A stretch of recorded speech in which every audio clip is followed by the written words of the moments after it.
Good morning. Had a few minutes after church. Thought I would walk over to the Gwinnett County Courthouse. And in the background, you can see the new construction happening. And we'll look right past that construction fence, and you can see that little marker that's over there. That's to Garrard's Cavalry raid. That was Lawrenceville's first kind of incursion where the war hit home in 1864. As Sherman was closing in on Atlanta, he sent Garrard's cavalry out the Georgia Railroad toward Covington, Oxford, that area, to raid trains, to burn bridges, that sort of stuff. In that area, he detached a group of Minty's Brigade cavalry to move north up through Loganville into Lawrenceville to strip the countryside and to attack the thread mill at Lawrenceville to destroy the Confederate war machine. When they got to Loganville, they easily dispersed any resistance in the town, but somebody did get out of town and rode toward Lawrenceville to warn Lawrenceville that the Yankees were coming. And in turn, the Lawrenceville provost and the militia turned out what they essentially did was went door to door and found everybody that was home from the war who had been wounded or injured and created a 50-man invalid corps.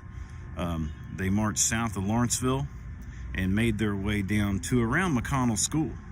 And in that area, they put up a defense. 50 men were no match, especially the fact they were injured, for well-outfitted Union cavalry.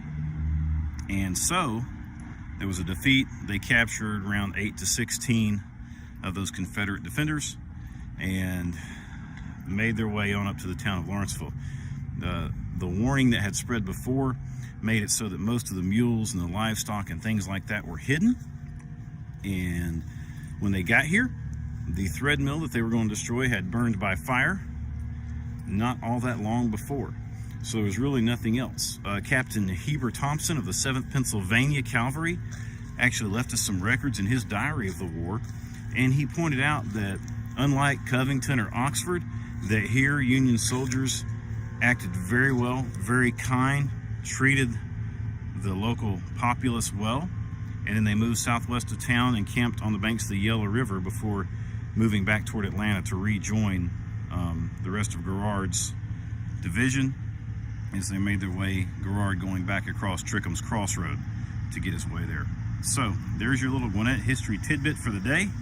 If you're out and about on this nice winter day and you decide to walk around the courthouse square, you can walk and read a little bit about Garrard's cavalry raid in the time that Lawrenceville had their first invasion of Union cavalry during the war.